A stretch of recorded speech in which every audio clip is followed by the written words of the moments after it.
नमस्कार, दुआ सलाम। संसद में ऐसा कानून लाया जा रहा है जिसे पढ़ के आम लोग सुन के बड़े खुश हो रहे हैं कि प्रधानमंत्री हो, मुख्यमंत्री हो या मंत्री हो, अगर उसकी 30 दिन की जेल होती है तो उसका मंत्री पद जाएगा, मुख्यमंत्री पद जाएगा, प्रधानमंत्री पद जाएगा। ऐसा कानून इस समय सरकार लेके आ रही है। जिस समय वोट चोरी का चुनाव आयोग पर पूरा देश में रुक्का मचा हुआ है, हल्ला मचा हुआ है, उसी समय जब देश के उपराष्ट्रपति का चुनाव होना है और देश में वोट चोरी का आरोप लग रहा चुनाव आयोग पर, उसी समय एक ऐसा कानून संसद में लेकर आया जा रहा है जिससे कि जो आम जनता है उसे उसे तो देखने में अब सुनने में बड़ा अच्छा लगेगा कि अब मंत्री हो या मुख्यमंत्री हो या प्रधानमंत्री हो वो जेल में जाएंगे और उसके बाद वो मंत्री पद से भी हटेंगे। लेकिन अब सरकार की जो जिस प्रकार से भाजपा और अमित शाह की प्लानिंग है, ऐसे तड़ीपार अमित शाह उस कानून को लेकर आ रहे हैं, नैतिकता की बात कर रहे हैं संसद में कि अब मुख्यमंत्री हो या प्रधानमंत्री हो या कोई मंत्री हो, उसको 30 दिन की अगर जेल की सजा होती है तो उसका 31वें दिन स्वतः ही मंत्री पद चला जाएगा। अब सरकार को, जैसे कि आरोप लगते हैं भारतीय जनता पार्टी पे कि अब सरकार को कोई भी सत्ता बनाने के लिए अब किसी को वोट खरीदने की जरूरत नहीं पड़ेगी, किसी विधायक को खरीदने की जरूरत पड़ेगी, किसी एमपी को खरीदने की जरूरत नहीं पड़ेगी। अब जो भारतीय जनता पार्टी के सपोर्ट में जो एनडीए में जो शामिल है दल, अब उन्हें कहीं ना कहीं डर लगेगा कि उन्हें जेल में अगर हो गई तो उनका मंत्री पद जाएगा। जिस प्रकार से देश में संविधान को धज्जियां उड़ाकर ईडी और सीबीआई का दुरुपयोग किया जा रहा है, ईडी के लगभग 6000 मामले देश के अंदर दर्ज हुए, लगभग 200 जो है नेताओं के ऊपर दर्ज हुए और 4000 जो अन्य लोगों पे दर्ज हुए।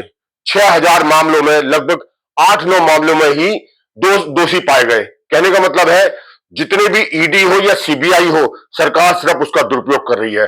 अब सरकार को एक और प्लानिंग मिल जाएगी, जिस प्रकार से नीतीश हो, नायडू हो या पासवान हो या जो उत्तर प्रदेश में योगी के साथ दल में कोई भी केंद्रीय मिनिस्टर हो, अगर वो अब उन्हें हटाना है, उन्हें धमकाना है, तो अब सरकार के पास, अमित शाह के पास, मोदी शाह के पास एक डराने के लिए ऐसा कानून लेके आ रही है जिससे सीबीआई और ईडी का दुरुपयोग करके किसी भी मंत्री पर झूठा कानून लगा दिया जाएगा और उसे पद से हटा दिया जाएगा।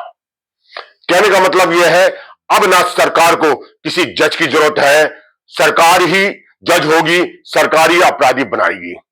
अब अगर कोई किसी प्रकार से, जिस प्रकार से चर्चा चल रही थी, चंद्रबाबू नायडू हो या नीतीश कुमार हो या पासवान हो, चिराग पासवान हो, वो भाजपा का साथ छोड़ सकते हैं। अगर भाजपा का साथ छोड़ते हैं तो प्रधानमंत्री कुर्सी जा सकती है। इसीलिए इस प्रकार से ये कानून लाया जा रहा है, जिस प्रकार से कोई अगर मुख्यमंत्री है उस पर सीबीआई का या ईडी का नोटिस देकर उसे गिरफ्तार कर लिया जाता है और उसकी जमानत नहीं होने दी जाती है। 30 दिन के अंदर वो उसकी जमानत नहीं होती है तो उसका मुख्यमंत्री पद चला जाएगा। इसका सिर्फ दुरुपयोग करने के लिए सरकार की मंशा है, गृह मंत्री की और प्रधानमंत्री की, कि जो विपक्ष के जो मुख्यमंत्री बने बैठे हैं उनको कहीं ना कहीं डराने और गिराने की बात, ये प्लानिंग है। जिस प्रकार से झारखंड के सोरेन को, मुख्यमंत्री को अवैध रूप से जेल में डाल दिया गया और उसके बाद वो दोष मुक्त निकले और उसके बाद उनका मुख्यमंत्री पद चला गया। वो तो चिप्पू सोरेन को झारखंड का मुख्यमंत्री बना गए थे जो भाजपा में, उसके बाद मुख्यमंत्री बनने के बाद भाजपा में शामिल हो गए थे।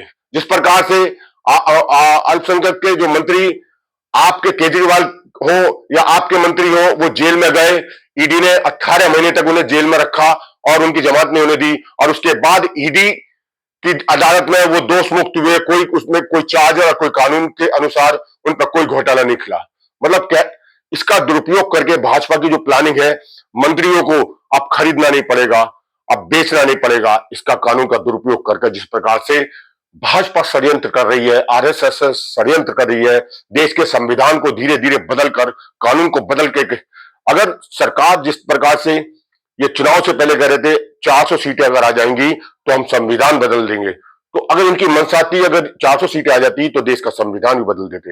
इनकी प्लानिंग सीधी सीधी कहीं ना कहीं उस दलित, कमजोर, मुस्लिम उन लोगों पर ये कंट्रोल करने की प्लानिंग की जा रही है। ये बहुत ही गंदा कानून है, लेकिन कारण है सरकार की मंशा ठीक नहीं है। पूरे देश देख रहा है इस प्रकार से भारतीय जनता पार्टी असंवैधानिक रूप से सीबीआई हो, ईडी हो, या बहुत सारे देश के अंदर बहुत सारे लोग हैं जिन पर कहा जाता है, उसे बी टीम कह दिया जाता है भाजपा की, वो कहीं ना कहीं ईडी और सीबीआई से डरे बैठे हैं। इसका इसका सीबीआई का और ईडी का दुरुपयोग किया जाएगा। अब जो सत्ता या सरकार जो समर्थन इनसे लेगा उसे कहीं ना कहीं 30 दिन के लिए जेल में डाल दिया जाएगा, उसका मंत्री पद चला जाएगा। देखने में, पढ़ने में, सुनने में अच्छा लगता है क्या प्रधानमंत्री भी जेल में होंगे, लेकिन क्या है, प्रधानमंत्री के खिलाफ कौन मुकदमा लिखेगा? इस देश में किसी दरोगा के, किसी इंस्पेक्टर को, किसी ईडी को, किसी न्यायालय को अधिकार है कि वो किसी हिम्मत है जो प्रधानमंत्री के खिलाफ मुकदमा कर दे? प्रधानमंत्री के खिलाफ आज तक जो उनकी शिक्षा, जो पढ़ाई की बात करते हैं, आज तक उनकी डिग्री तो सामने आ नहीं पाई। इस देश के अंदर जो आम जनता उनकी पढ़ाई की, शिक्षा की डिग्री मांग रहे हैं, आज भी वो डिग्री जो है जनता के सामने नहीं आई। तो प्रधानमंत्री के खिलाफ कौन मुकदमा लिखाने की हिम्मत करेगा? कौन हिमाकत करेगा? कौन गृह मंत्री के खिलाफ मुकदमा लिखाने की हिम्मत करेगा? कौन सीबीआई, कौन आईडी और कौन सा न्यायालय? मुख्यमंत्री नरेंद्र मोदी, प्रधानमंत्री या मुख्यमंत्री, प्रधानमंत्री या गृह मंत्री के खिलाफ कौन सा देश के अंदर दरोगा होगा, सीओ होगा, एसएसपी होगा, कप्तान होगा या न्यायालय होगा जो अमित शाह के खिलाफ या मोदी के खिलाफ मुकदमा लिख सके, या सीबीआई या ईडीआई की जांच हो सके जिससे कि उनका मंत्री पद भी जा सके? ऐसा कुछ नहीं होगा। सिर्फ ये देखने और सुनने में लुभावना लग रहा है, लेकिन ये ऐसा गंदा कानून लेकर आ रहे हैं। इनकी प्लानिंग है संवैधानिक रूप से इस पर कंट्रोल कैसे किया जाए, पूरे देश की जो राजनीति पर कंट्रोल कैसा किया जाए। जिस प्रकार से चर्चाएं चल रही थी, मोहन भागवत भी मोदी के खिलाफ हो गए हैं और उस प्रकार से दो झड़े हो गए थे कि अब प्रधानमंत्री बदला जा सकता है 75 साल होने के बाद। अब ये प्रधानमंत्री, अगर मोदी अगर पद से हटते हैं तो ये सीधा सीधा जेल में जाएंगे। विपक्ष जिस दिन सत्ता में आ जाएगा तो प्रधानमंत्री मोदी को और अमित शाह जेल में होंगे, ये पूरा देश जानता है।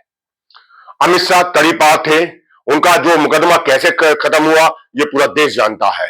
हो सकता है वो चीजें निकल के आए बाद में, प्रधानमंत्री मोदी, अमित शाह गृह मंत्री, ये दोनों जेल में जाए, ये भी हो सकता है। ये पूरी प्लानिंग अपने को बचाने की जा रही है, देश के हित में कोई काम नहीं किए जा रहे। देश की जनता को सोचना और जागना होगा। इस देश में जो काम किए जा रहे हैं वो दबे कुचलों को, वो मुस्लिमों को दबाने का काम किया जा रहा है, देश की जनता को दबाने का काम किया जा रहा है। और अब तो अंधभक्तों को ही दबाया जा रहा है। अंधभक्तों के साथ ही देखो क्या किया जा रहा है। जीएसटी के नाम पर चोरी की जा रही है। जीएसटी पहले 18% 28% कर दी जाती है। सीधा सीधा कौन? व्यापारी वर्ग में जो जो भक्त है, मोदी भक्त है, उन पर सीधा सीधा असर पड़ा। अब मोदी जी लाल किले से कहते हैं कि जीएसटी कम की जाएगी। कारण है कि अब लगता है कि सरकार कहीं ना कहीं जाने वाली है, तो उससे पहले मोदी और शाह प्लानिंग कर रहे हैं किस तरीके से बचा जाए सत्ता में, इसे काबिज किया जाए। इस प्रकार से ये दुरुपयोग कर रहे हैं, ये कहीं ना कहीं सत्ता का दुरुपयोग कर रहे हैं। आम पब्लिक के लिए बहुत ही मतलब खतरनाक कानून है। जिस प्रकार से आम आदमी की आवाज बनकर ओवैसी हो या मायावती हो या चंद्रशेखर हो, शिबू सोरेन हो या अन्य कोई भी नेता हो, उसको कहीं ना कहीं उसकी आवाज को कुंद करने का ये काम किया जा रहा है। देश की मीडिया आपने देखा है, जो भी मीडिया है सब बिकी हुई है, बिकाऊ हुए है, मोदी भक्ति में लगी रहती है। हमारा प्रयास रहता है, हमारा प्रयत्न रहता है कि हम आपके सामने सत्य को लेकर आए। तो हम आपसे निवेदन करते हैं कि इस चैनल को आप सब्सक्राइब करिए, लाइक करिए, शेयर करिए। जय हिंद।